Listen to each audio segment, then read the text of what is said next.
lending facilities at the end of the year and returned $419 billion so that it could not be used in the future. Initially, the Fed resisted publicly, but the next day, Chair Powell, you acquiesced. Secretary Mnuchin, your own Office of Financial Research warned that we should expect, and again, quote, potentially severe losses from borrower defaults and bankruptcies, end quote. Moreover, the outlook for states, cities, airports, and hospitals is not good. And despite what President Trump suggests, it is not limited to blue states. For example, the day after New York State's credit was downgraded, Mississippi's credit was downgraded, with the pandemic worse than at any point since it began. It is foolish and reckless to take away emergency lending options at this time. Secretary Mnuchin, you argue, it was congressional intent for these Fed facilities to be shut down at the end of the year. But the law does not say that. And even the actions of my Republican colleagues belie that novel interpretation. Senator McConnell filed a COVID-19 bill that would change the law to require the Fed to close all of its facilities after January 19, 2021. So if law already required this, this bill wouldn't be necessary. The CARES Act was passed to stabilize the economy during the entirety of the pandemic, not until the end of your tenure as Treasury Secretary. Secretary Mnuchin, it was reported last week that you intend to transfer the unused portion of the CARES Act, that $500 billion appropriation, to Treasury's general fund so that the next secretary can have access to the funds. However, Section 4027 of the CARES Act explicitly states that funds may only be transferred on January 1st, 2026, not before January 1, 2026. What you're doing is contrary to what is lawful, and it puts our entire economy in jeopardy. And what's more, it has also been reported that you're working with Director Calabria of the Federal Housing Finance Agency to sell off the government stakes in the housing giants, Fannie Mae and Freddie Mac, likely destabilizing the entire housing market in the next few months. As I understand it, Secretary Mnuchin, the Obama administration showed you every courtesy when your team was taking the reins. Similarly, the Bush administration worked closely with President Obama's incoming team during the financial crisis, even before he was sworn in. They did so because they were honoring the decision of the American electorate. Tell me, Secretary Mnuchin and Chair Powell, does the Secretary's expected successor, Janet Yellen, support what you're doing? Does she agree that the emergency lending facilities are not needed, even though thousands of people are dying each day? Millions more are being infected each week. Tens of thousands of small businesses are closing permanently, and our cities and states are struggling. Does Yellen support Director Calabria's plans to fundamentally remake the housing markets where millions of people are struggling to pay their mortgage and rent each month? Secretary Mnuchin. So again, let me first comment on, and in all due respect, I believe I am following the law. Section 4029 makes very clear on December 31st, 2020, that the authority provided under new loans, guarantees, or investments shall terminate. Thank you very much. I'm going to reclaim my time. Do you agree? Where the funds do you agree, Mr. Powell? Again, the funds, let me just continue. The transfer of the funds is not up to me. When funds come back, they go into, as reclaiming my time, I need to have an answer from Mr. Powell. Do you agree with Secretary Mnuchin? The Secretary has sole authority over the CARES Act funding under the CARES Act. The Fed is not involved in that. His reading of the law, thus, is the authoritative one, and we accept it. I would also just say, if I was politically motivated, I wouldn't have extended the 4 facilities in deference to the Fed's view that were non-CARES Act facilities. So had I been trying to be political, I would have Well, terminated thank you. those. My time has expired. I now recognize the distinguished ranking member, Mr. McHenry, for 5 minutes. Questions. Well, Secretary Mnuchin, let me just give you a moment to answer. It sounds like you have additional things you want to explain in your reading of the CARES Act. The CARES Act expires on December 31st of this year. That is in the law. So let me give you the opportunity to give a full answer on your decision with the exchange stabilization funds. So thank you very much. There's 3 sections I direct people to. 4029, which is the termination date of December 31st of 2020 to make new loans, loan guarantees, or other investments shall terminate. That's perfectly clear. There's section 4003, which references deposit of proceeds. So when proceeds come in, we allocate proceeds, whether it's the return of an airline loan or money from the Fed. We allocate it very clearly in section 4003. There's also, as the chair referenced, section 4027, which references if there was money left over, okay, and there's limited uses of what that money can be, either expenses or follow-on investments to on existing loans. So if we had to make an advance on an existing loan to an airline, that's under 4027, and any money on 2026 will come back vis-a-vis that. So again, section 4003, section 4027, section 4029, and again, I personally negotiated this language. And again, Congress has the ability to change this if they think the money should be spent otherwise. Secretary Mnuchin, you and I talked regularly during those negotiations. I was a strong advocate for as large an exchange stabilization fund dollar amount as possible so that both the Treasury and the Federal Reserve would have maximum firepower to put out what we did not fully understand would happen in the coming weeks or coming months with the nature of the virus. And so we, in the midst of this negotiation, had a very, very large exchange stabilization fund. Absent the CARES $454 billion in the exchange stabilization fund, how many dollars are allocated to the exchange stabilization fund? Again, we allocated something like $20 billion from the ESF for the pre-CARES facilities prior to the CARES Act. As I said, in deference to the Fed, those facilities don't have this restriction and still exist.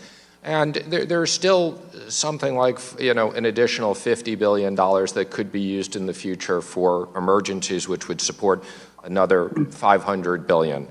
And again, I want to thank Congress for giving extraordinary authority to the Secretary of the Treasury for $500 billion. As people have noted, many people criticized that authority, and I'm merely following the law and returning that authority back as Congress intended.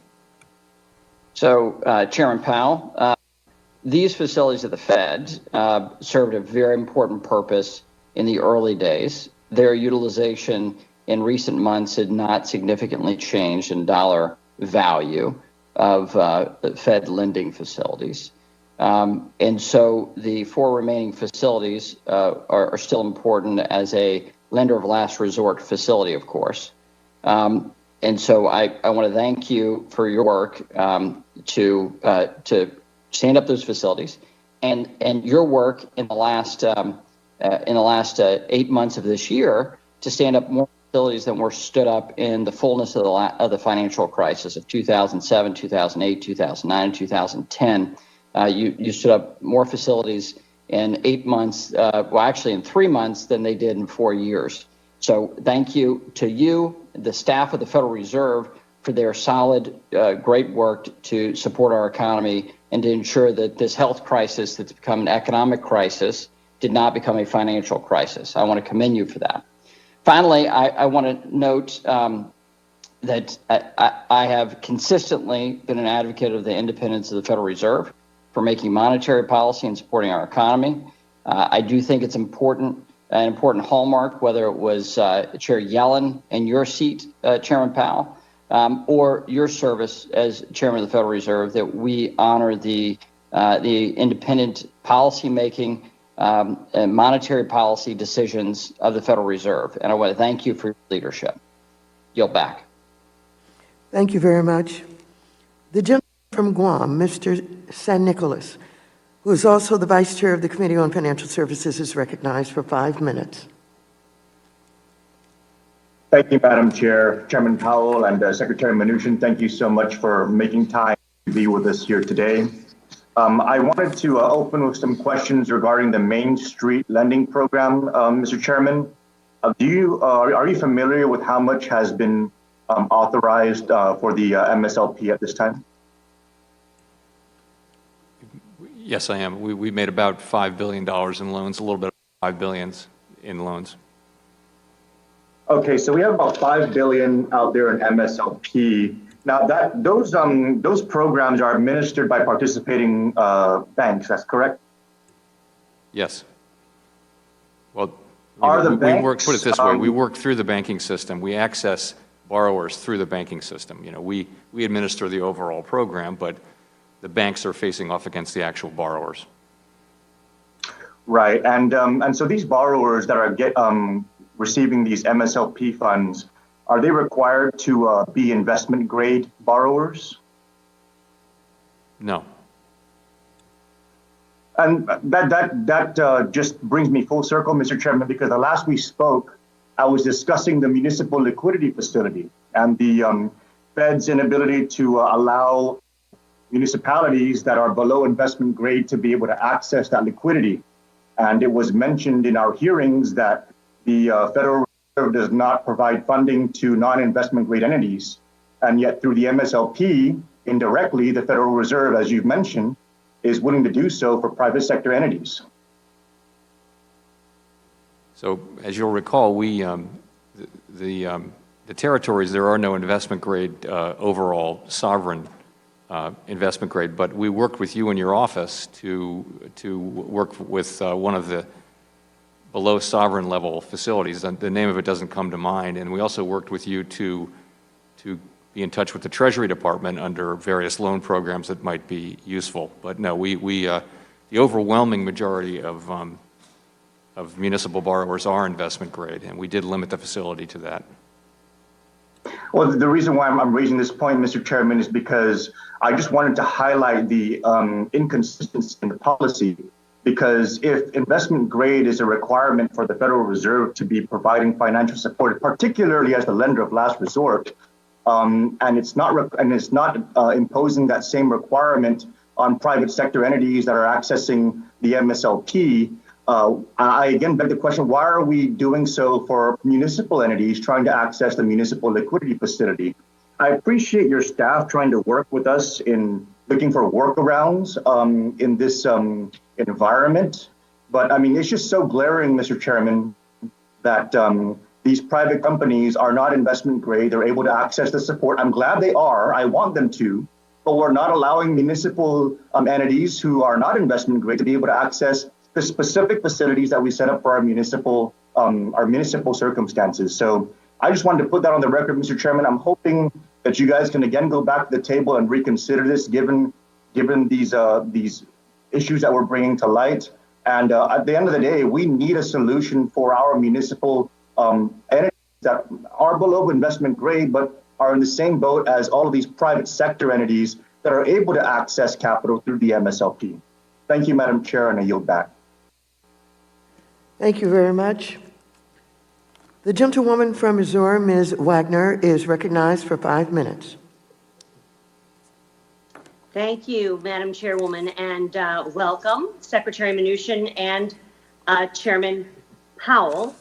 I'd like to thank you both of you and your staff for your service to our nation and your tireless efforts during this pandemic to implement the CARES Act and for propping up the Federal Reserve's emergency lending facility. While economic data continues to trend in a positive direction, and we do know that a credible and safe vaccines are just weeks away, The surge in cases and lockdowns occurring across the country could result in our economy backsliding again if we do nothing. I want to reiterate the urgency, the overdue urgency for Congress to provide immediate targeted relief now, not next year. Should have been months and months ago. Our nation's hospitals, small businesses, schools, many of our hardest hit industries, and certainly the continued unemployed cannot continue to wait any longer for relief. Just this week, St. Louis County, which I have the privilege of representing, reported an average of 660 new cases being added every day, with a total of 51,324 confirmed coronavirus cases as of Sunday. Many of my constituents in Missouri's second districts are under mask mandates, and restaurants and bars have been completely shuttered and are closed down. Capacity limits of gatherings are down to 10. Our families and our businesses are asking Congress for additional relief to combat this health crisis. Hospitals are filling up, and many businesses are worried that they will not survive. They are reaching the desperation point. We must stop playing partisan politics and come to a bipartisan agreement to provide a direct COVID-related stimulus and support now. Chairman Powell, according to the data you are seeing, what parts of our economy are most in need of fiscal stimulus measures provided by Congress?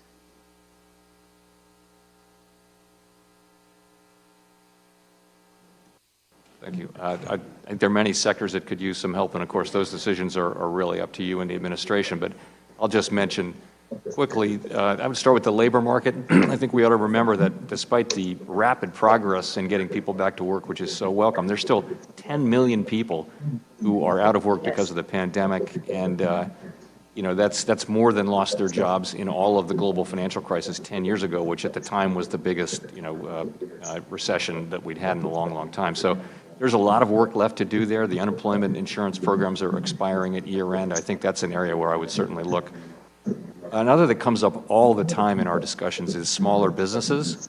And we met with a group of community bankers a week or so ago, and they were telling us there are just a lot of smaller businesses in their communities that will struggle to make it through this winter because, as you say, in Missouri 2nd District, it's true all over the country.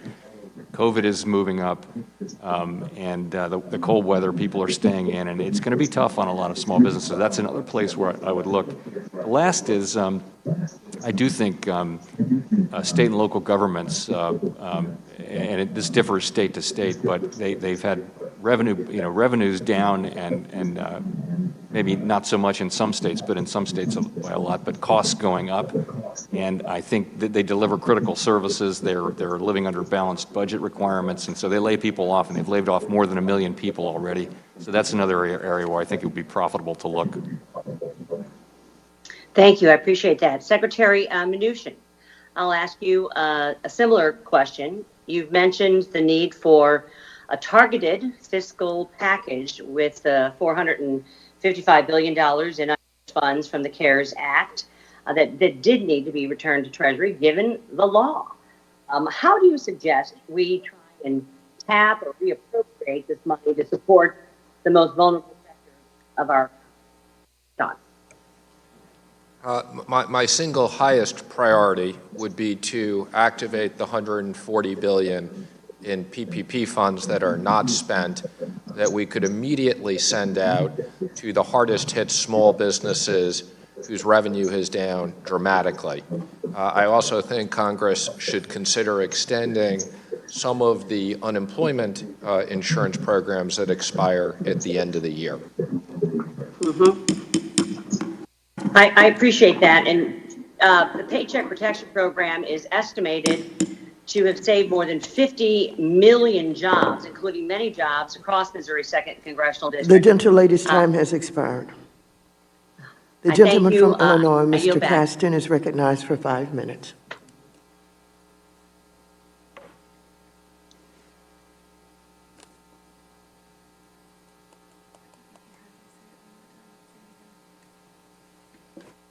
I'm sorry, it took a little bit of time to get off mute there. Thank you very much. We really appreciate you all being here today. I was really pleased that the Federal Reserve's Financial Stability Report identified climate change as a risk to financial stability. The report stated that, quote, different sectors of the economy and geographic regions face different risks that will diverge from historical patterns. It also said that levered financial institutions may be exposed to losses from disasters made more likely by climate change. Chairman Powell, while there's more to explore about how to incorporate these risks into modeling, do you think it is appropriate for financial institutions to incorporate climate risk into credit risk assessment? Let me say this, for starters, climate change is an important issue. I want to say that society's broad response to climate change really has to come from elected representatives. I think there is a role for the Fed here, and we're working our way through understanding what that will be. But one thing is the public will expect that in our supervision and regulation of financial institutions and financial market infrastructure, that they will be resilient.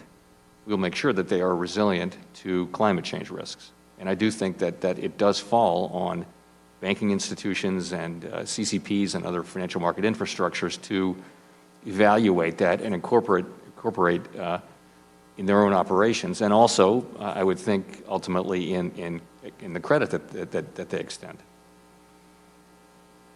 So I think I'll take that as a yes, because it was really discussing is it appropriate for financial institutions to incorporate. What role the Fed has is, of course, a separate question. I certainly agree with you, and I asked the question because I am really concerned with the OCC's latest rule that would prevent banks from integrating climate-related risks into their credit assessments, despite the fairly significant financial risk that climate poses. The OCC rule specifically says that the risks of lending, quote, would not change based on the sector in which the firm operates, which is categorically false. I don't know how you would tell banks that somehow they need to ignore the dynamics in a sector without imposing significant systemic risk on the banking sector, not allowing banks to account for the sector of the economy where it sits and just defies logic and market fundamentals. The report also stated that within the financial system, increased transparency through improved measurement and disclosure would improve the pricing of climate risks. What additional transparency would be helpful to appropriately assess the overall risk of the financial system due to climate change? So as you can tell, and I'm glad you read that box in our financial stability report, we're really at the beginning of the process of thinking our way through these things, and so are other market regulators and central banks and financial institutions around the world. So the point there was that we're going to need transparency about how financial institutions are thinking about these risks, how they're incorporating it in their business model. We don't actually regulate transparency. That's really more of a market regulator job, is to what is the required disclosure. And I think we're all moving in that direction, but it is in terms of the interaction between financial regulators and financial institutions, we're at the beginning of the work. Would a standardization of climate-related risk disclosures from publicly traded companies be useful for you in order to continue that work? I think that's certainly where we're headed over time. Again, that's not our responsibility. That would be the market regulator's responsibility. But I do think that's where we'll be going. Thank you, and I yield back the balance of my time.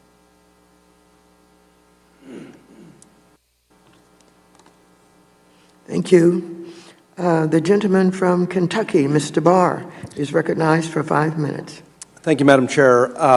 Powell, some in the press this morning and some of my colleagues have seemed to try to make the argument that you and the Treasury Secretary are in disagreement about the Exchange Stabilization Fund. I don't detect much of a disagreement. What I hear the Secretary say is that his decision to not extend the $430 billion left in the Exchange Stabilization Fund is rooted in his interpretation of the statute of the CARES Act.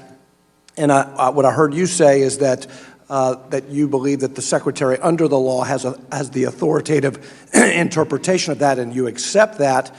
Now, obviously, you stated yesterday that you think it's perhaps premature to be pulling back from emergency lending programs, but I hear the Treasury Secretary say that it's within Congress's ability to authorize that. So I don't see a disagreement here.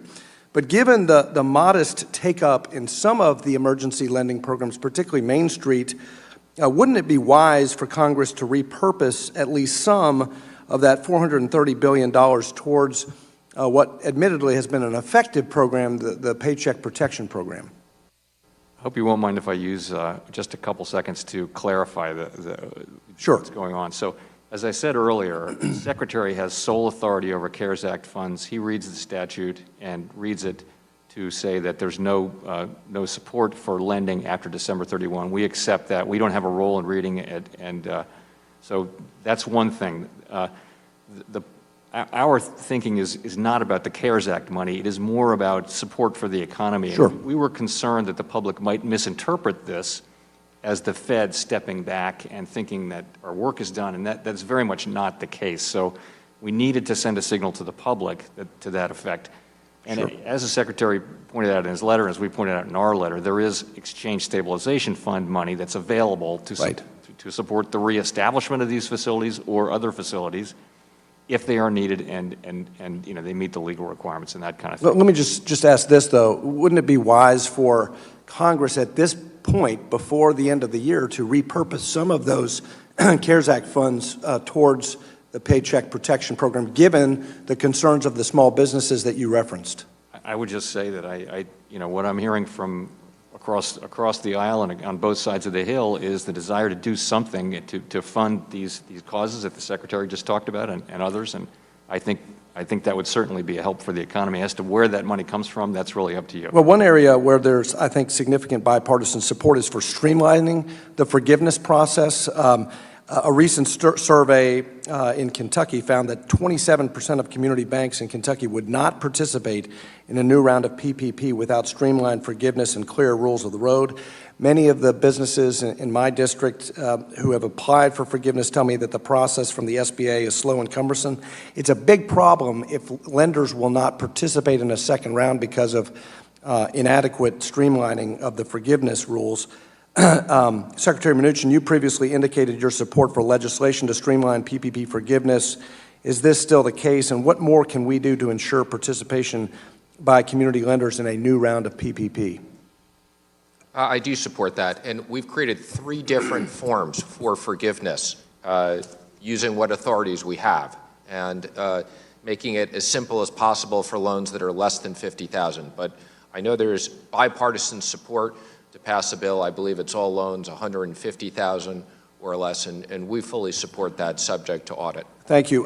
Chairman Powell, the statutory language in the CARES Act temporarily suspends accounting rules related to troubled debt restructurings, and that expires on December 31st. It's important that Congress extend this important tool to allow lenders to continue to work with their customers. What authorities do you have at the Fed to extend TDR relief administratively versus what Congress must do to ensure lenders can continue to accommodate borrowers? So we actually don't have authority to extend TDR. It's an accounting rule.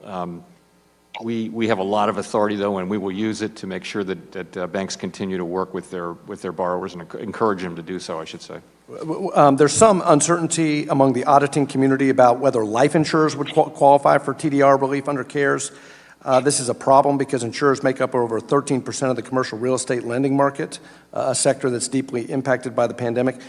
Chair Powell, do you agree that life insurers, given their participation in the commercial real estate lending market, should qualify for TDR relief? I'd have to go check on that one. I'll come back to you. Thanks. Okay. We think that's an important thing to look into. My time has expired. I yield back. Thank you very much. The gentleman from New Jersey, Mr. Gottheimer, is recognized for 5 minutes. Thank you, Madam Chairwoman, and thank you, Chairman Powell and Secretary Mnuchin, for being here today. The COVID-19 pandemic, as we've been talking about, has caused ongoing global health and economic crisis. Certain aspects of our economy are recovering. Millions of Americans and thousands of my constituents are in dire need of help. We can't go home from Washington given what's going on and without risking a double-dip recession. As you said earlier this month, Chairman Powell, further support is likely to be needed to avoid another spread of the virus and help individuals. We're obviously in a lame duck session of Congress. The American people have waited long enough. Our families, our businesses, and our communities are all suffering, and it would be unconscionable for any party to walk away from so many who are hurting right now. Yesterday, the Problem Solvers Caucus joined a bipartisan group of senators in releasing a new $908 billion emergency short-term stimulus package. It is intended to be a critical down payment to get through the next months.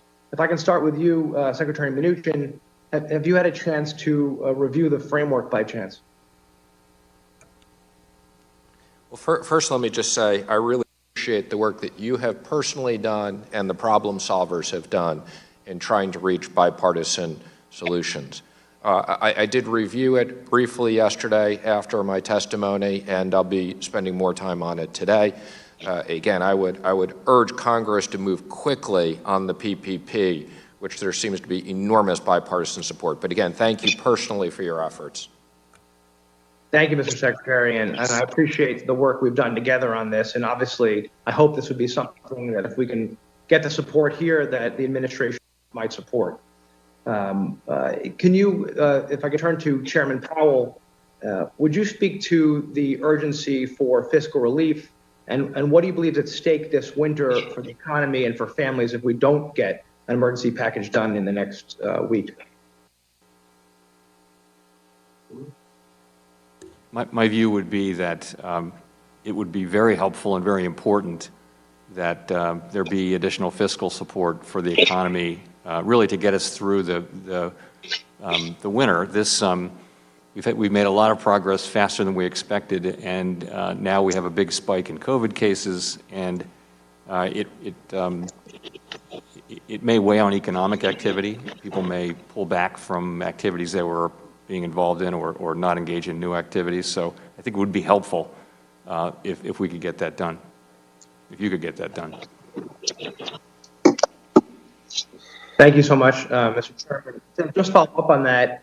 Obviously, local governments are struggling through no fault of their own. It's putting law enforcement, firefighters, teachers, and their pay on the line. What do you think the impact would be if we can't get extra resources to our state and local governments on the economy?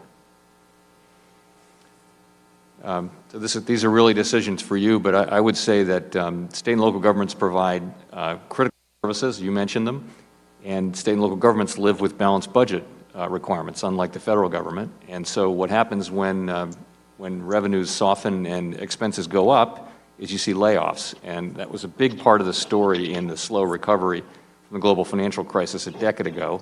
We now have a little more than 1 million in layoffs so far. So I think it would be important to, state and local governments are one of the very largest employers in the country, and they provide those critical services. I think that's a worthy place for you to look in terms of where support might be appropriate. Do you see it as sort of, just to follow up on that point, a ripple effect? You've got in New Jersey, about a third of our businesses already, small businesses have already gone out, including about 28% of restaurants. When you add that with the revenue declines for the state and local governments and all these businesses coming out, what do you see on the other side of the virus? We're going to get through with the vaccine, but what could be the economic that this brings along after the virus is behind us? So I think, as you suggest, you have a near-term and medium-term difference. The near-term does look challenging through the winter. Small businesses, we're hearing all over that small businesses are really under pressure. And then sometime in the middle of next year, it really does look like that may be the light at the end of the tunnel. We all hope so, and that the economy could be very healthy. The problem is, of course, people who lose their homes now, or businesses that go out of business. These are sometimes small businesses that might have generations of of sort of human capital built up in their activities, and once they're gone, they can't just be recreated. So you could lose parts of the economy, and that will mean a slower recovery. And so I like to think of it as a bridge over this chasm that was created by the pandemic, and we're trying to get as much of the economy and as many of the workers across that bridge to the post-pandemic economy, and we've done, I think, well at that, but there's still some work left to do. Thank you. Thank you so much. The gentleman's time has expired. The gentleman from Ohio, Mr. Gonzalez, is recognized for 5 minutes. Thank you, Madam Chair, for holding this hearing, and thank you both for all your work throughout this pandemic. I sincerely believe that we'll look back a decade, 2 decades from now, and the work that you two did together will be looked at in the most favorable light. And so I couldn't be more grateful for your service, so thank you both for that. Look, we can see the light at the end of the tunnel with 2 vaccines awaiting approval, and I think the bridge comment is exactly correct. We're looking to bridge from now until, call it, April 1st or whenever that is. And I was pleased to join a group of bipartisan and bicameral members yesterday, as my colleague Mr. Gottheimer just mentioned, with the Problem Solvers Caucus to hopefully provide that bridge, and I hope we'll be able to do that.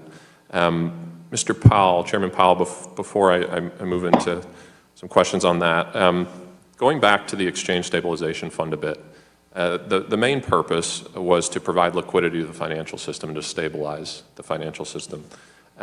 As these programs expire, do you see the same or similar risks to the liquidity inside the financial system as you did, say, back in March or April, or do we feel like we're in a much better place today? Yeah.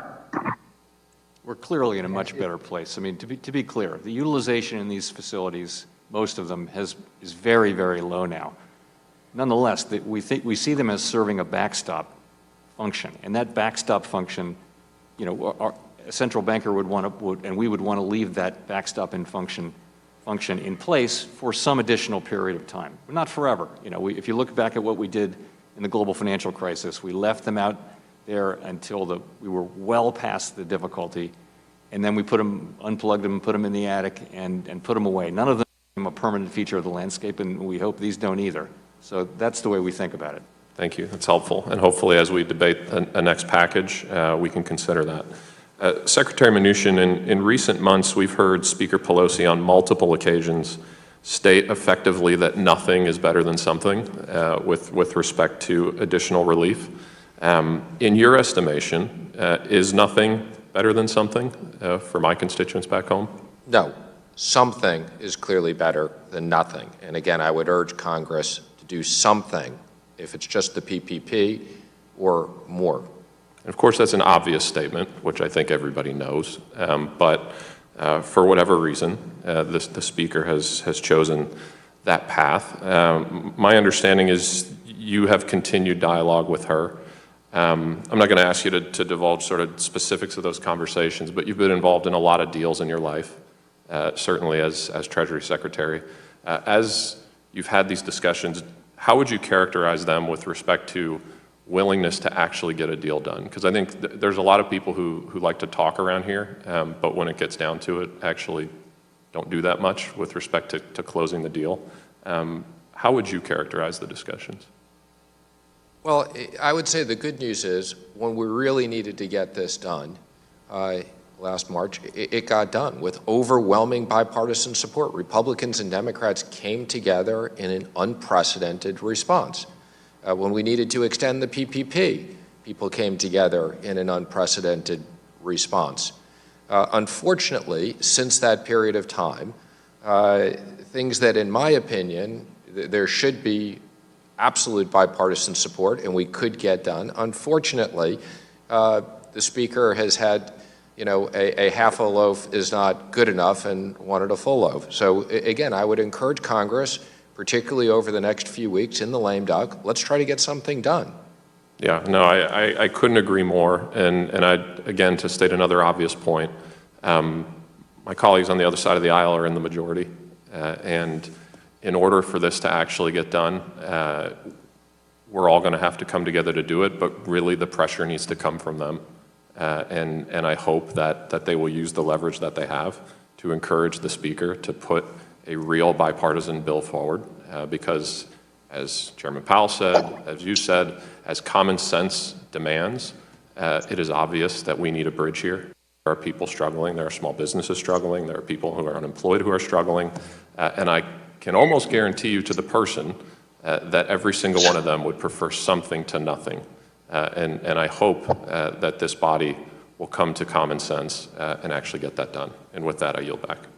Thank you. And I object to all of the fault being placed on the Speaker's back. I would advise the President to get involved and get off the golf course. Ms. Acting, you're now recognized for 5 minutes. Thank you, Chairwoman, and thank you both for being here. As we all know, we're in dire straits right now. Iowa's now had increasing unemployment claims for 6 straight weeks. And of course, I'd like to remind everybody that we need to pay attention to the level of unemployment, not just the direction. This is all happening when week after week we see initial claims higher than the that we saw in the Great Recession. That's 36 weeks in a row where we've seen record unemployment claims across this country. Meanwhile, the Century Foundation recently estimated 12 million people would lose their unemployment benefits the day after Christmas if we don't act. That seems very terrible for this country. Chairman Powell, what are the economic impacts of removing that support at a time when this recovery is so fragile? So this is if the unemployment programs run out and expire at the end of the year. We would be concerned that the unemployment rate for people in the bottom quartile, for example, is about 20% still, and those are people with relatively low savings, low wealth, and we would be concerned that they'd be vulnerable to losing their houses or their rental and just be in a very difficult place. So we think that's an appropriate place to look for further help. Well, I appreciate that.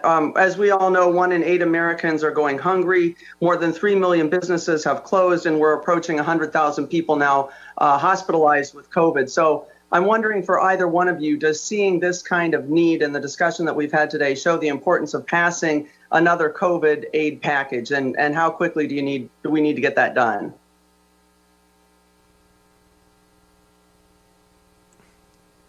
I would just urge, as the Secretary has done, that this is a good time. This would really help the economy through these winter months and beyond. And we can see the vaccines coming, but we have a bit more of the bridge to build.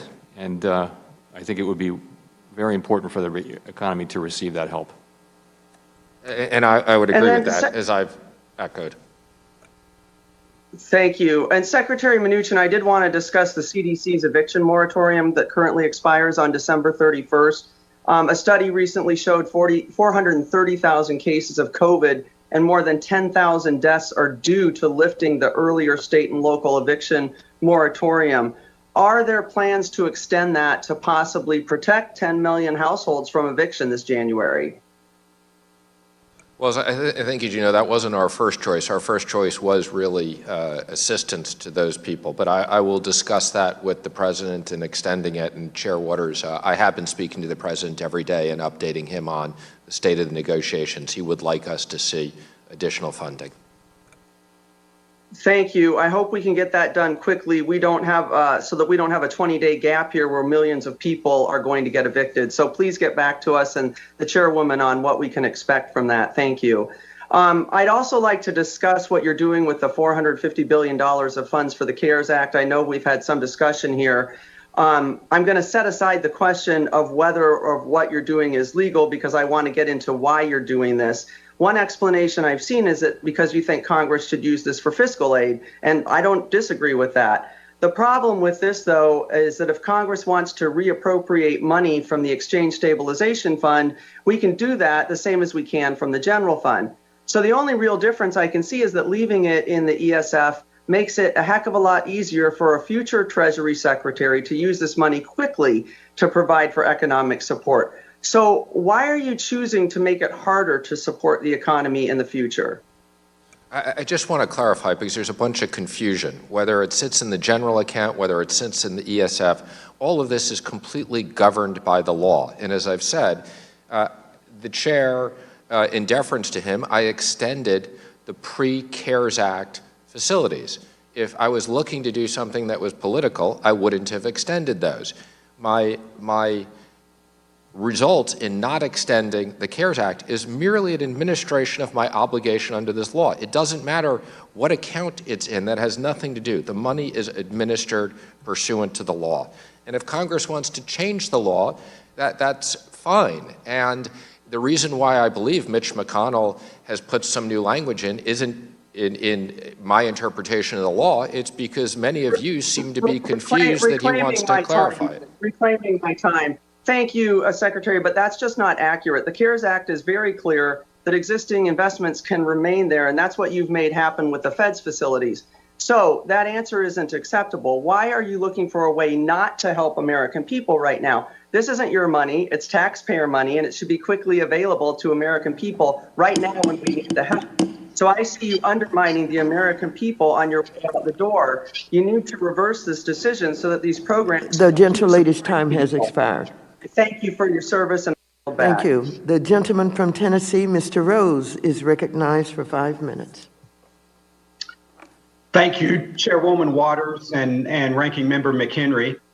And I thank you, Secretary Mnuchin and Chair Powell, for being here today and for this third oversight hearing required by the CARES Act. I want to thank you also for the great work by both the Department of the Treasury and Federal Reserve throughout this pandemic response. Your fast action has allowed businesses in my district in Tennessee and across the country as well to keep their doors open and employees on the payroll. I also want to underscore the importance and impact of the CARES Act on stabilizing the economy. We continue to see strong economic recovery, and I hope we can continue that trend as we work towards the great American comeback. Congress has already provided approximately $1 trillion through bipartisan legislation, including the CARES Act, to stabilize state and local economies and support communities, including frontline workers, teachers, students, school employees, and employers and employees. In your testimony, you pointed out that $455 billion in unused funds remain from the CARES Act. Back in Tennessee, folks are talking about how these funds sit unused while House Democrats continue to discuss spending an additional $3.4 trillion, and that is with a T, trillion, in the HEROES Act. In Middle Tennessee, there have been several industries that are enjoying their best year ever, while others have been completely devastated by the government-imposed shutdowns due to the coronavirus pandemic.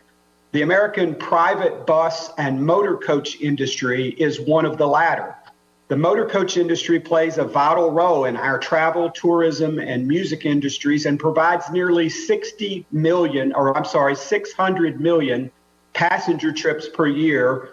In the wake of the pandemic, nearly all of the 3,000 companies in the industry at some point were completely shut down.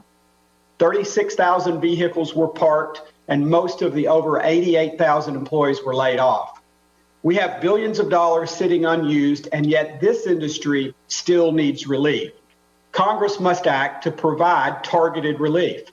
Secretary Mnuchin, as a proponent yourself of targeted relief, can you detail what you would do to provide targeted aid to this devastated industry? Yes, and let me just say there's more than the $450 billion unused. There's actually another $140 billion in PPP on top of that. But I would support $20 billion in additional money in payroll support to the airlines, identical to what we've done before in the CARES Act. I think it would be very meaningful in terms of employment and saving the industry. And I appreciate that, but unfortunately that assistance didn't reach the motor coach industry, and so they have not enjoyed that same targeted relief that we saw go to the airline industry. Do you believe that the aid that you described should be included in an end-of-year package? I apologize. I thought you were asking about the airline, so I would support additional aid to motor coach as well. Thank you. Lastly, would you be willing to commit to having Treasury staff brief my staff and Senator Marsha Blackburn's staff before the end of the year on ways that Treasury might be able to provide targeted assistance to the bus and motor coach industry using any existing funds? We'd be happy to. I don't think, unfortunately, we can use existing funds, but we'd be more than happy to go through that with your staff. Thank you. Thanks to President Trump's Operation Warp Speed and the great American innovative industries that we have, we are getting closer and closer to widely distributing a vaccine. In Tennessee, if the FDA authorizes emergency use, we are expecting to see distribution beginning in December. Chair Powell, could you speak to the effect distributing an effective vaccine would have on our economy? Yes. Clearly in the medium term, which is to say sometime in the middle of next year, we're not well positioned to give a precise estimate of when that might be. people will regain confidence that they can gather in various activities that now seem too risky because of COVID, and that'll have a very positive effect on economic activity, on spending, on hiring. So we do see very positive things coming. I just would add, though, as I said in my testimony, the sort of path is a little bit uncertain because you know, we are still going to be learning about the efficacy of the vaccines, and also about the speed of the rollout and who will get them and in what order and what the effect will be on the public. But overall, I think we see a very positive set of developments coming at a somewhat uncertain time, but not so long into the future. The gentleman's time Thank you, has expired. Chairwoman Waters. I yield back. Thank you. The gentlewoman from California, Ms. Porter, is recognized for 5 minutes. Thank you, Madam Chair. Chair Powell, would you say the economic crisis caused by the pandemic is over? I'm sorry, I couldn't hear exactly what you said. I apologize. That's okay. Would you say the economic crisis caused by the pandemic is over? No, I would not. Okay. How long do you think it'll take before we know? I think, well, before we know, I think we'll know a lot in the next 4 to 6 months about vaccines. But the real issue, though, is what are going to be the effects of people whose jobs may have changed or gone away. It's really the post-pandemic economy is going to be different. And we're going to learn a lot about that in the second half of next year. And I think those people are going to need help, some of them. And I think that's, Chair Powell, a very fair answer. We can't know unless we have a crystal ball exactly how the recovery from this is going to proceed. Now, Secretary Mnuchin, who's also here with us today, he apparently disagrees with you. In fact, Secretary Mnuchin is so certain that the economic crisis is over that he wants to ban the Fed from using any more of the $500 billion that Congress set aside in the CARES Act to help the economy. 2 weeks ago, he wrote to you to request that you return the remaining $455 billion because our economy, in his opinion, simply doesn't need it anymore. In response, you, Chair Powell, said that the outlook for the economy is extraordinarily uncertain. The Federal Reserve would prefer that the full suite of emergency facilities established during the pandemic continue to serve their important role as a backstop for our still strained and vulnerable economy. Needless to say, it's highly concerning that the two people tasked with stabilizing our economy do not agree on whether the markets are stable. But it actually doesn't matter what either of you two think, because Secretary Mnuchin simply doesn't have the authority to recall the $455 billion. I'm reading aloud now from Section 4027 of the CARES Act. On or after January 1, 2026, any funds that are remaining shall be transferred to the general fund. In other words, sent back to the Treasury. Secretary Mnuchin, is it currently the year 2026? Yes or no? First Amendment, I do believe there's an economic emergency. You're putting words in my mouth that are not correct.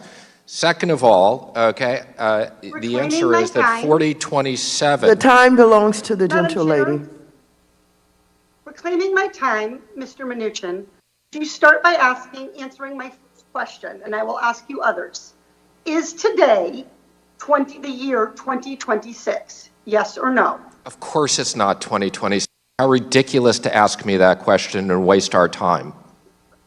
Well, Secretary Mnuchin, I think it's ridiculous that you're play acting to be a lawyer when you have no actually, I have plenty of lawyers at the Department of Treasury who advise me, so I'm more than happy to follow up with Chair Waters and explain all the legal provisions and the ranking member. So more than happy to make that access. Secretary Mnuchin, are you in fact a lawyer? Not have a legal degree. I have lawyers that report to me. Thank you. Chair Powell, are you in fact a lawyer? I am a former lawyer, a recovering lawyer. You have a legal degree, correct? Yes, I do. Okay. So, Secretary Mnuchin, you're trying to tell Chairman Powell to send over remaining funds right now, and you're claiming, falsely in my opinion, that that is what the law says. You've gotten into a disagreement with someone who's actually a lawyer. Are you a lawyer? And you're not listening to Congress, which actually wrote the law about what it says. Okay, actually, I wrote the law with Congress for what it's worth. And by the way, it's not 450 billion he's returning. I think it's approximately 175 billion. Reclaiming my time, there was no question there. Secretary Mnuchin, the CARES Act already says in Exhibit 4, in Section 4027, it says that you have to stop making any new investments in Fed lending programs at year end. It doesn't say that the Fed programs must stop making loans or purchases. You are making a decision that does not align with the statute or congressional intent. The gentlelady's time has expired. The gentleman from Wisconsin, Mr. Stile, is recognized for 5 minutes. Thank you, Madam Chairwoman. Secretary Mnuchin, thank you for being here. Would you like to further your comments for just a minute on the last exchange there as to your rationale? I feel like you got cut off there for a minute. Thank you very much. And again, I think what I will do is follow up with the chair and the ranking member so we clarify both 4027 and 4029. Again, I've had these discussions with the Senate.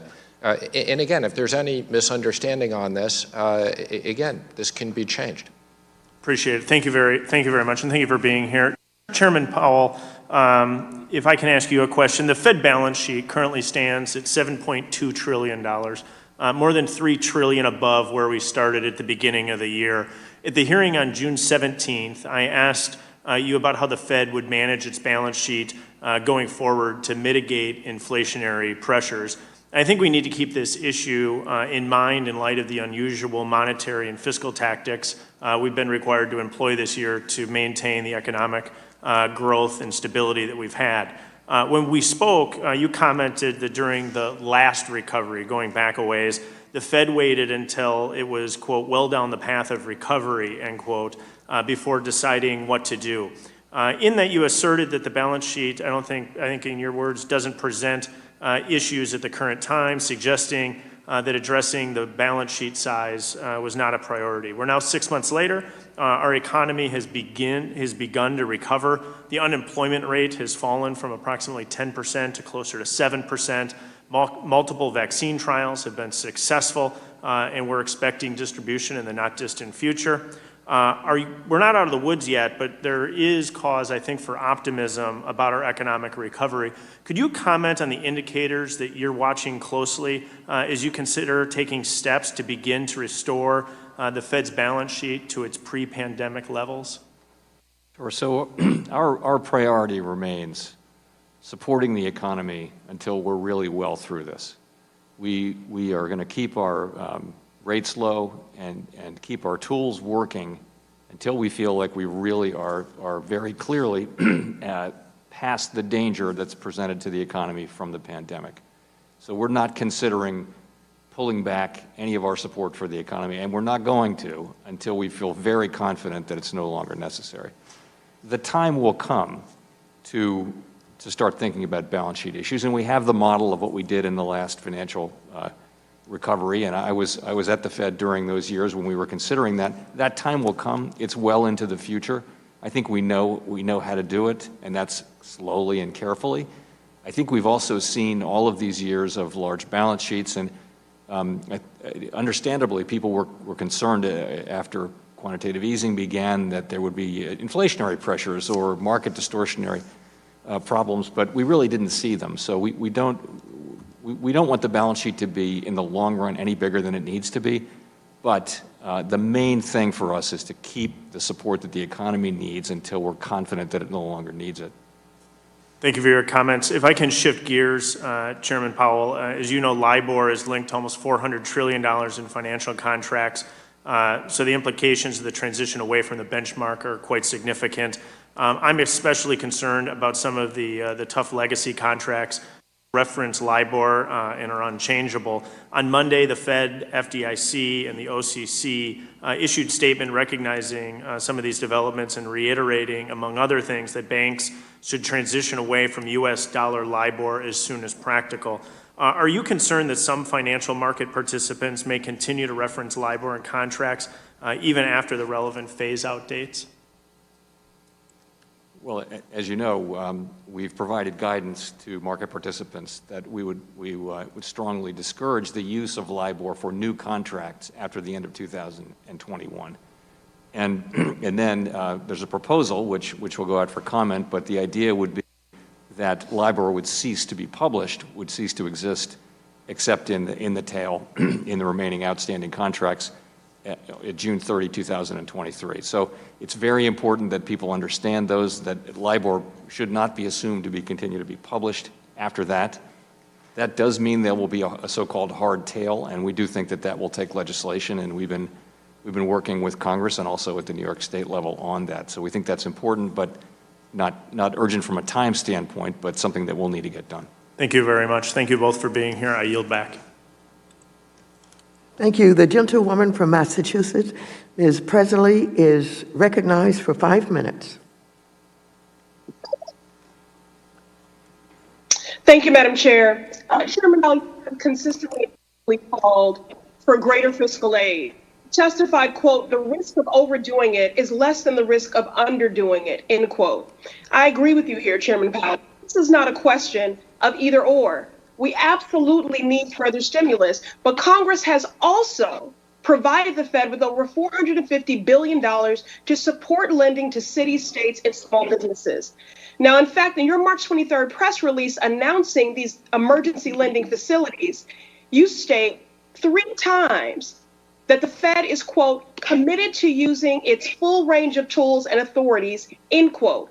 Yet in less than 24 hours, you gave up any resistance to Secretary Mnuchin's arbitrary demand to shutter these facilities by the end of the year, including the municipal liquidity and Main Street lending facilities. So I want to just build on my colleague, Representative Axney's line, and just further sort of enumerate and unpack the sobering landscape likely before us. So yes or no, please. With the ongoing pandemic, do you expect the number of cities and states facing historic budget shortfalls to continue to rise? Chairman Powell, I don't really have a strong expectation on that, but that may be right. I'll take that as a yes. Do you expect further state and municipal credit downgrades, making it more difficult for state and local governments to borrow? There have been 337 downgrades so far. Do you expect that to happen tomorrow, yes or no? I think it's probable. Okay. I'll take that as a yes. Are we facing an unprecedented wave of small business closures, yes or no? I think that's uncertain. Unprecedented wave, I don't know that we know that. Is the rescue of small businesses essential to any long-term economic recovery, yes or no? Yes, it's important. And would failure to provide relief to cities, states, and small businesses further widen existing inequalities, including, but not limited to, the racial and gender wealth gaps? Yes or no? Look, I think it is, yes, I'm sorry, yes or no questions for these questions. I'm just going to answer you, which is that I think that it is important that these groups get additional fiscal support. Thank you. Please I don't want you to filibuster here, okay? Because these issues are of great import, and part of your job is forecasting. So I'm leaning in on your expertise. So again, yes or no? This exacerbate racial and gender wealth gaps, failure to provide relief to cities and states. I think there's a risk of that. I think there's a risk of that, yes. So, Chairman, the Federal Reserve lends at a ratio of 10 to 1. So if Congress set aside $400 billion to cover any potential losses, you can lend up to how much to these facilities? What's that amount? 10 times the amount of equity that's been pledged. So it would have been multiple trillion, 4 trillion or so. Of course, that borrowing happened. Okay. That borrowing happened. Okay. It just didn't happen in the facility. So over $4 trillion.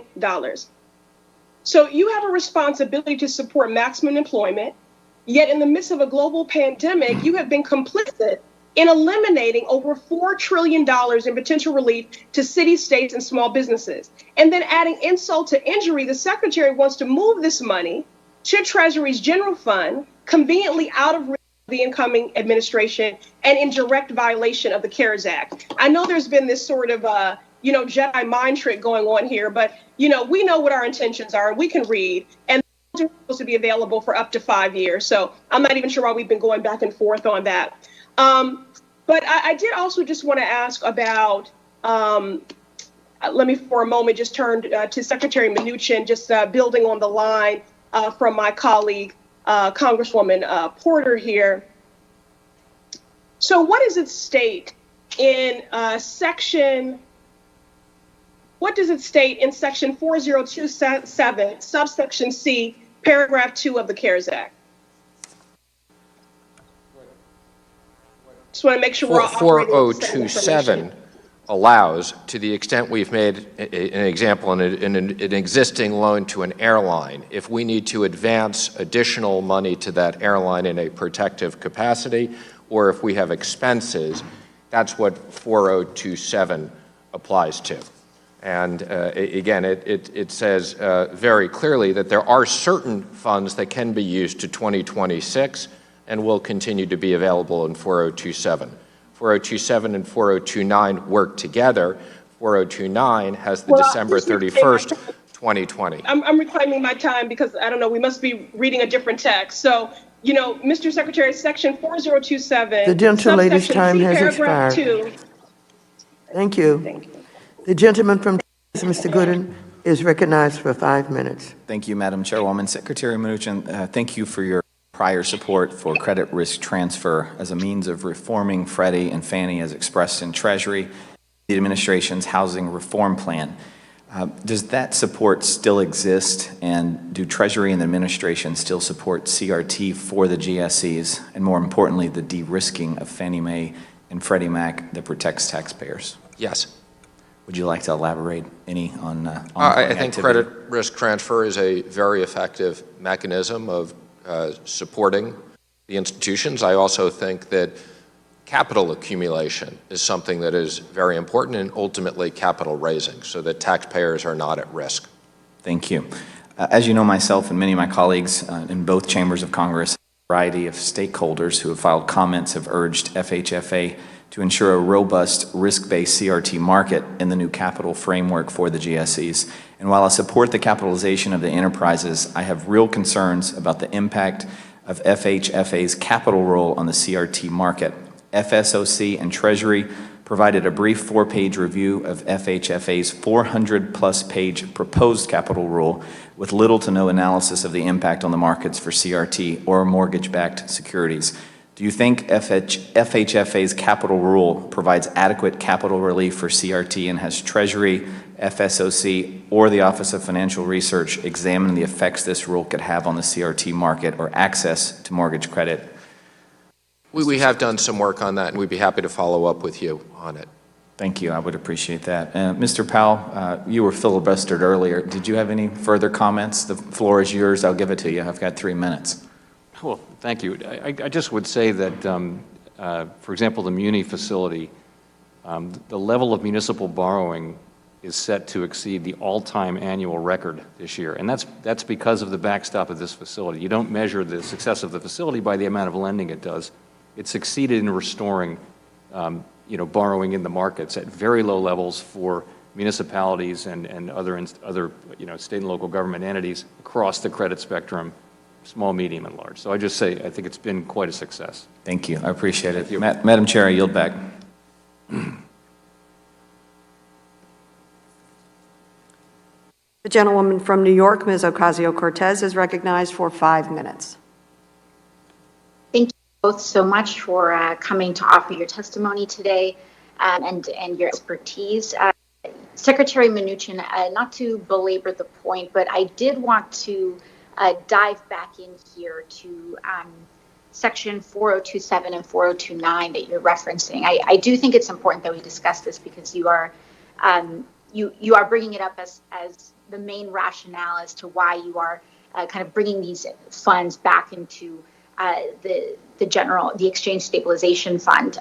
So, first and quickly, Section 4027 of CARES explicitly states that unused funds are to be returned to the exchange stabilization fund until, or rather on January 1st, 2026, correct? That is correct, and that will occur on January 1st, 2026. So, and that's with respect to the unused funds. Now, Section 4029. No, it's not the unused it's the unused funds in the ESF at that time. That's correct. Yes, thank you. Now, Section 4029 refers to rescinding authority to making new loans, right? So the law explicitly does contemplate, it has that Section A, B, and C. And it does explicitly contemplate that remaining funding as of January 1st, 2021, which is just in a matter of weeks, to be available for restructuring, modification, amendment, and administrative costs. Is that right? That is correct. And so I was wondering if I could give you the opportunity to discuss about, instead of choosing to return those funds, and you are choosing to return those funds, right? I'm not choosing to return those funds. Whether the funds are returned or the funds aren't returned, 4029 governs both direct and indirect. So again, I could have allocated all $500 billion on day one to the Federal Reserve. I allocated $200 billion. It really is irrelevant. It's the 4029 governs the same provision whether money's sitting in any of the accounts. That was the purpose of 4029. If you don't read that way for 4029, then it shouldn't have existed. There was no purpose to have the December 31st, 2020 date. And again, I personally negotiated these documents. I understand, and I'm trying to seek clarification because we are in such a desperate position, given the unfortunate gridlock. I think it's that we're all aligned in interest in trying to figure out where we can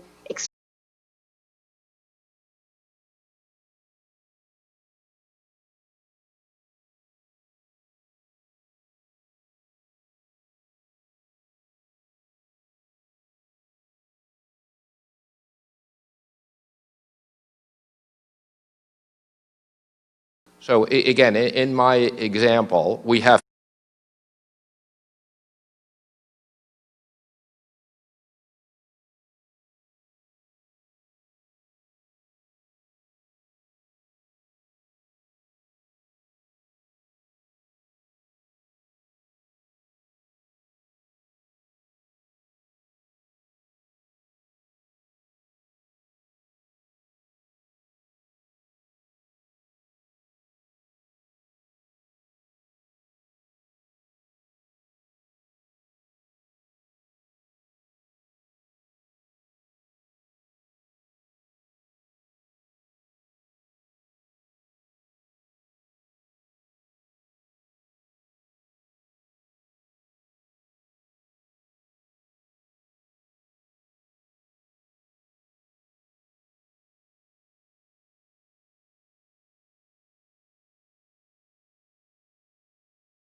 There's no denying that the federal government has spent an exorbitant amount of money this year to combat both the health and economic toil of the virus.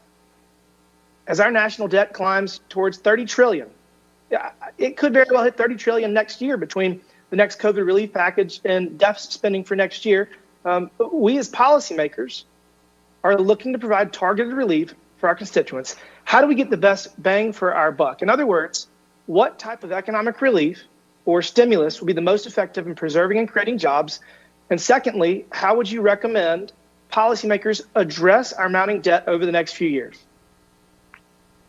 Well, I would say for small businesses, the simplest and most effective thing that can be done is authorize me to use the $140 billion sitting in the accounts of the general fund for additional PPP loans. We spent a lot of time on 4027 and 4029. I unfortunately don't have the legal authority to spend this money, and I would like the legal authority.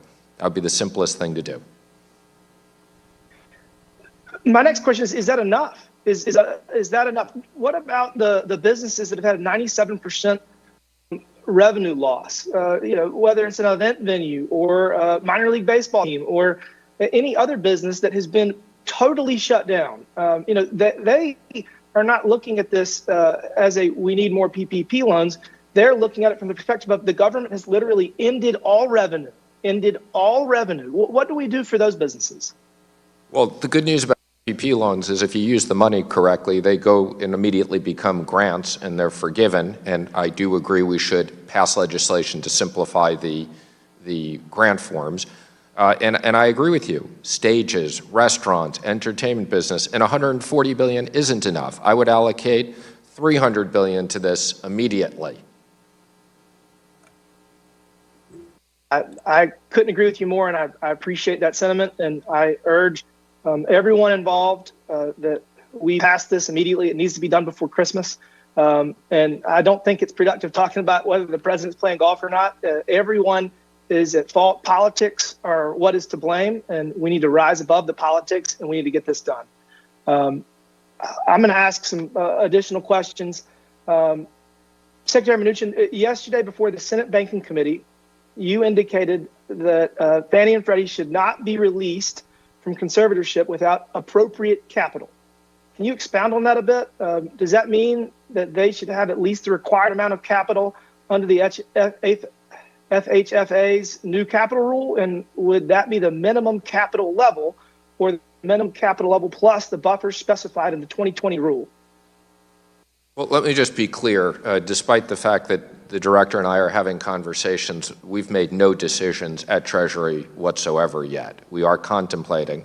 But there could be a scenario where at some point between basically the zero capital they have and the full capital requirement, there would be a consent order and they would be released subject to a consent order. But as I've said yesterday, there's got to be significant capital for them, in my opinion, to be released.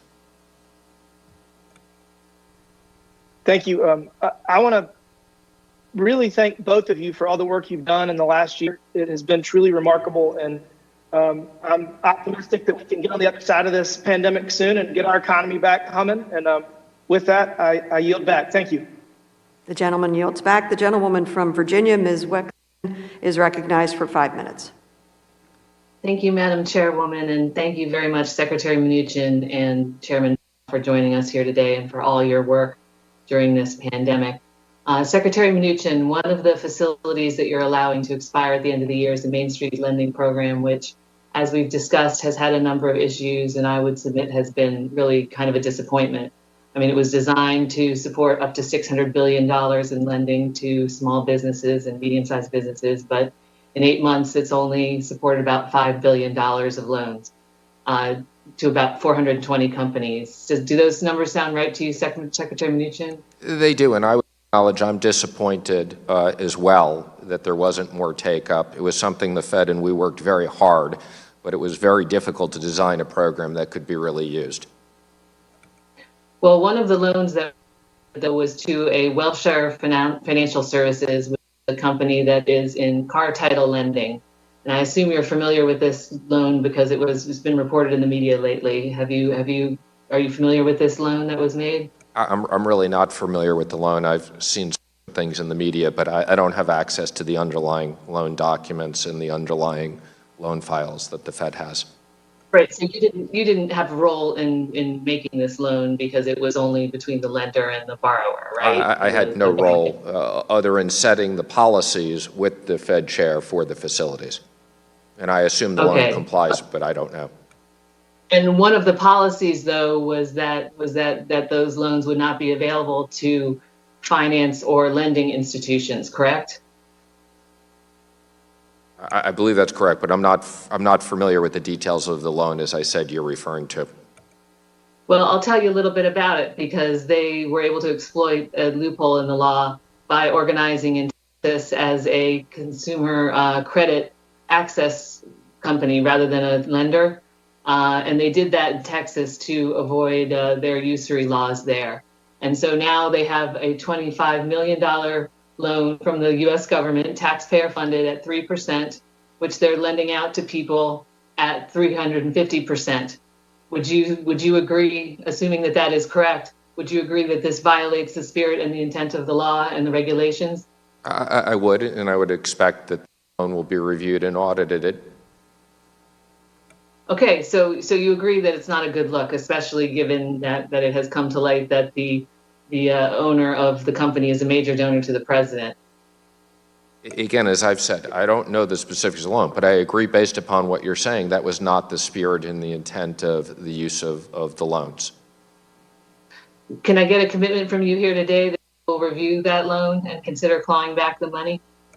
I have to get that from the Fed because they administer the program. I don't administer. I don't have that ability, but I'm sure Chair Powell can respond to Chairman that. Powell, Chairman Powell, can I get a commitment from you to consider clawing back the money and review this loan? So let me it's really inappropriate for me to try to comment on individual loans like the Secretary. I'm not involved in the process. I will say this, people make representations. We set out clear rules. They have to be obeyed. And we'll always look, and if they're not obeyed or if incorrect representations are made, then the consequences will follow. And we will look at all of the loans in that light. Very good, thank you. Now, Secretary Mnuchin, a lot of discussion has been taking place in this hearing today about whether you have to expire, whether these programs have to expire at the end of the calendar year or whether you're allowing them to expire. And I understand that you're saying your reading and your interpretation is that they expire and you don't have any discretion in that. I can't help but suspect that had the results of the election for president been different, your interpretation would be different. But I would inquire, have you had an opportunity to speak to incoming Treasury Secretary Yellen? I have. Okay, very good. And have you discussed with her your intention to end these facilities?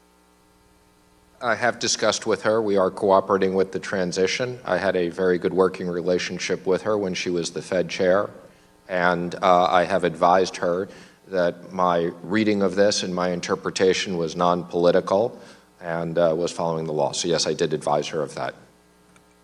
And was she disappointed, or did she disagree with your interpretation of the law?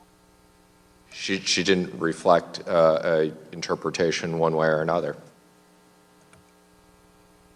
Thank you very much. I will yield back. The gentlewoman yields back. The gentleman from Texas, Taylor, is recognized for 5 minutes. Thank you, Madam Chair. Appreciate that. Appreciate this hearing and appreciate your gentleman's hard work during an unprecedented 2020, one that we really didn't see coming.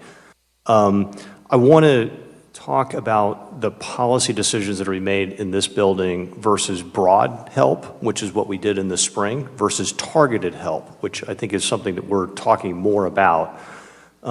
Heretofore, I have heard some reluctance to go to targeted specific help, and I'll use airlines as an example. So that's something we made a decision in the spring. We're going to give targeted specific help in the airline space because there's need there. 2020, one that we really didn't see coming. Madam Chair, can we get that? Talk about the policy decisions that are made in this building versus broad help, which is what we did in the spring, versus targeted help, which I think is something that we're talking more about. If you suspend for a moment till we get the audio straightened out. It's Colin.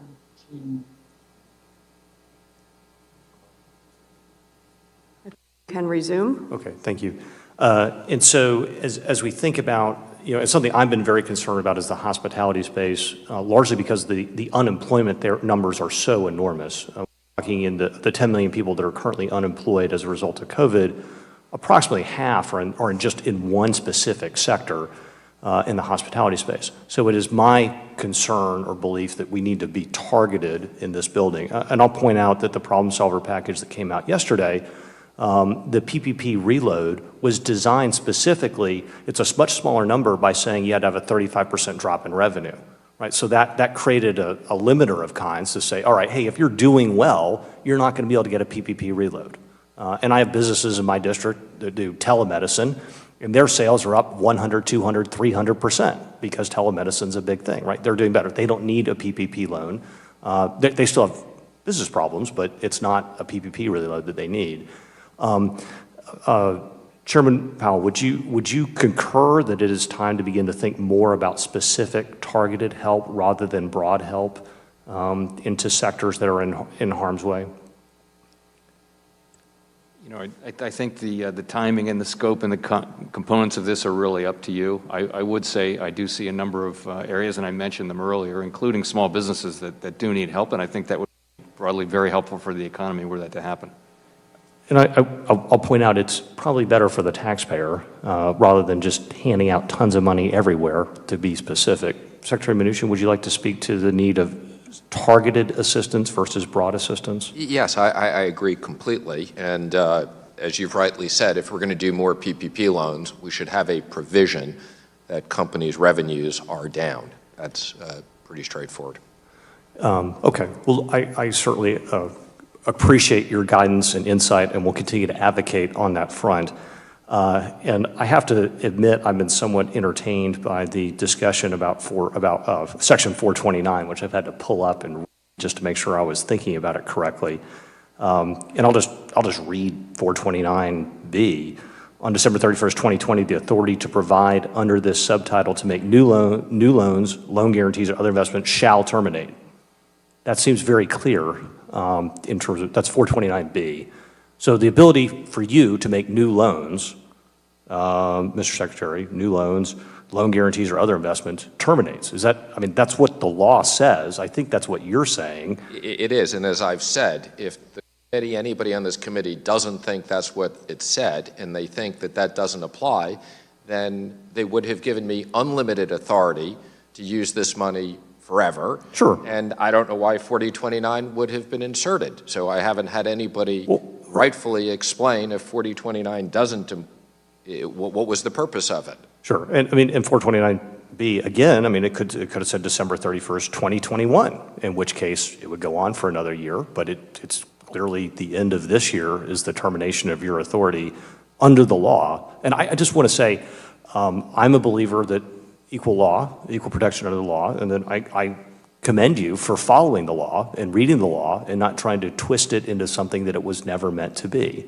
The law seems very clear to me, Mr. Secretary, and I certainly applaud your efforts to comply with it, despite a lot of bizarre efforts to try to twist it into something that it's not. Thank you. Thank you. I wish we spent as much time talking about PPP loans as we have as 4027 and 4029. And I would also just say, when we passed this law, we thought it was highly unlikely that we'd need to be using these at this period of time. All right. Thank you, Mr. Chairman. Madam Chair, I yield back. Thank you. The gentleman from Massachusetts, Mr. Lynch, is recognized for 5 minutes. Thank you, Madam Chair. I want to thank Chairman Powell, Secretary Mnuchin for attending this hearing and for helping the committee with its work. So let's talk about January 1st, because we have much pandemic-related support that's going away right now, unless action is taken. We also had last week, I think, 827,000 new unemployment claims. Again, going back to the rental assistance that's pandemic-related, that's scheduled to expire December 31st as well. Mr. Chairman,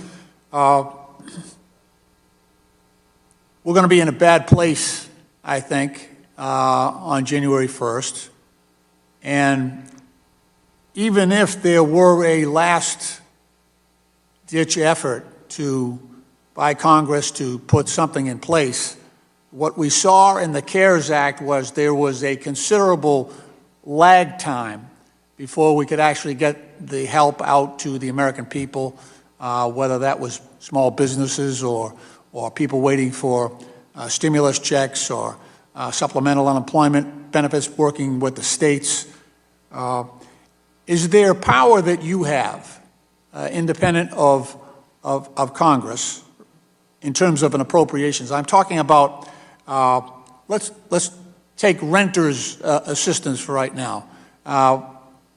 The forbearance that we might allow renters who don't have the ability to pay their rent.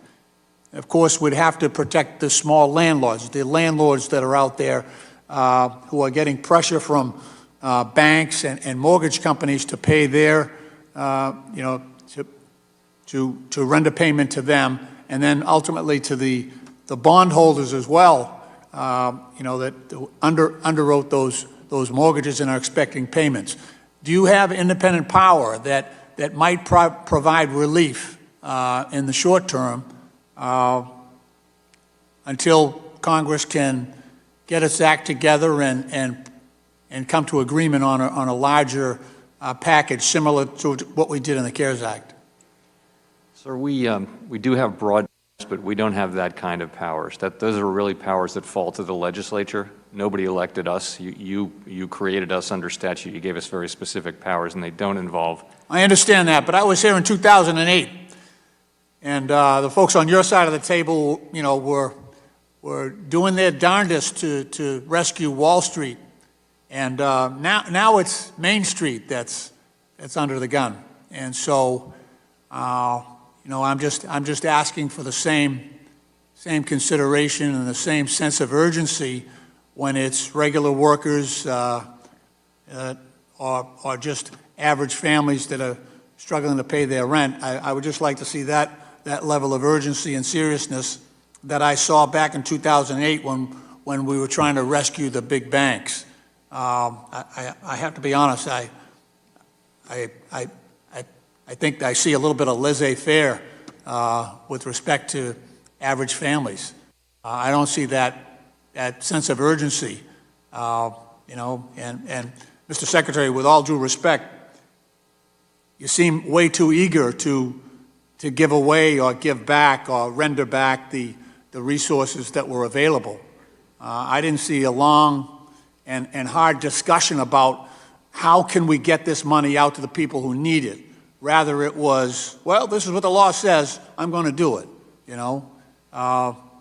and I didn't see any extraordinary effort on the part of Treasury to find a way,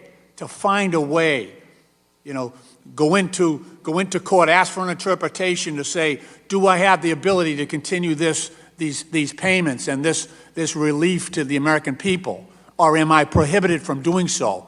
Rather than huddling with lawyers who work for you, and I've got lawyers that work for me as well. I didn't see an extraordinary effort on your part to try to make sure we could find a way to make sure that the incoming administration has some resources to deal with this problem.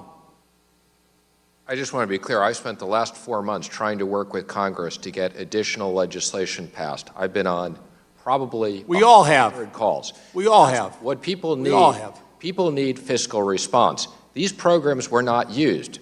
So let me just be clear. People need, and again, people need more PPP money. They need grants. They need airline support. They need unemployment insurance. These facilities were not being used. And I've worked every day to try to get Congress to pass more legislation.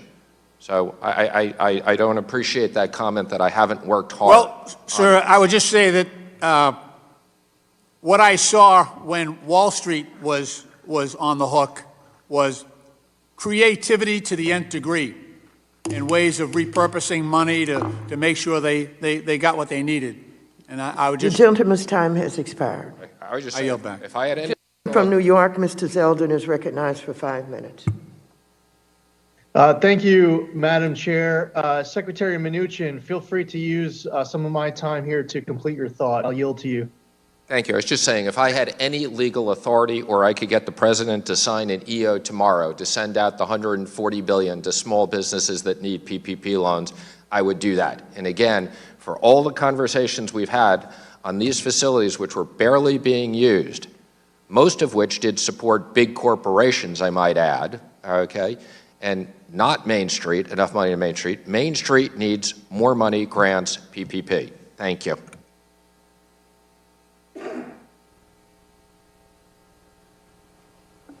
Well, thank you, Al, for being here today. Thank you to Chairwoman Waters, Member McHenry for holding. Secretary Mnuchin and Chairman Powell, I want to start off by saying thank you to both of you for your leadership during this pandemic, especially as it pertains to standing up and fine-tuning these needed liquidity facilities. First off, I would share that with regards to the Paycheck Protection Program, I've heard from business owners in my district, from local mayors and others, about how the Paycheck Protection Program has not only saved small businesses and small business jobs, but saved in the entirety of main streets in the 1st Congressional District of New York. With regards to facilities, the original municipal liquidity facility term sheet excluded my home county of Suffolk, where my constituents live. But the Federal Reserve and Treasury listened to the concerns that I and others raised about lowering the population thresholds for eligible issuers. This provided greater access to a much-needed backstop financing tool for many state and local governments and entities like the MTA. I want to say thank you for your attention to this critical market and the commitment to remaining vigilant of any problems as they arise, because we need all levels of government to work together. And this is not a time to be Republicans first or Democrats first. This is a time to be Americans first. Secretary Mnuchin, late one night, got on the phone with a local Democrat county executive to talk to us about the municipal liquidity facility and getting eligibility for Suffolk County, and you listened to our concerns. The municipal liquidity facility is set to expire at the end of this month, and that all unused CARES Act funds at the liquidity facilities, my understanding, will be returned to the Treasury Department. But I want to make sure Congress, Treasury, and the Federal Reserve are working together and remaining vigilant into 2021 as well. To ensure adequate municipal debt liquidity, the municipal liquidity facility should remain in operation into 2021, so we know for sure we're out of the woods. The onus is not just on the Federal Reserve and Treasury. Congress needs to step up to the plate and get a COVID-19 relief bill across the finish line. Secretary Mnuchin, I know how hard you have been working over the course of what has been many months, which is why I'm glad that you had an opportunity here to help clear the record as to the allegations that were and the charges that were just being made in your direction. You've been working extremely hard, and I want to thank you for your efforts in negotiating the next bill. Congress provided support for state and some local governments in the CARES Act, but limited the support for local governments with more than 500,000 in population. Chairman Powell, in a Senate Banking Committee hearing in May, you talked about the negative effects on the overall economy that come about when state and local governments face serious fiscal constraints, citing evidence from the 2008 financial crisis. It is clear that fiscal solvency of all levels of government is important for economic recovery. Can you elaborate on the importance of the health of all levels of government for the health and growth of the overall U.S. economy? So state and local governments provide, as you suggest, provide critical services, fire, police, sanitation, all those things that people depend on, public safety, and live under balanced budget requirements in essentially all the states. And so what happens when costs go up and revenues go down is that they lay people off. And they've laid off more than 1 million people so far. That was a big problem in the years after the global financial crisis. We hope it doesn't become a big problem here. But these are critical government services, and as I've said, it's up to Congress and the administration, but I think that's an important area to look at for further support. I thank you both for all of your efforts since we were first hit by this pandemic. Again, thank you, Chairwoman, Ranking Member, for holding the hearing. I yield back. Thank you. The gentlewoman from Hawaii, Mrs. Gebhard, is recognized for 5 minutes. Thank you very much, Madam Chair. Thank you both for making the time to come and have this discussion today. Secretary Mnuchin, you made a comment about how you wish there were more questions about the PPP program. I wanted to ask you to talk a little bit about that today, given a comment you just made and also the news that's come out about how some of the largest businesses that qualified under PPP took up the majority of the money. So as we look to a new stimulus package, whether it's this year or it comes out early next year, what improvements would you recommend that the PPP program take on to ensure that the majority of those dollars are actually going to the small businesses within our communities who are barely keeping their heads above water trying to survive? Well, thank you. When we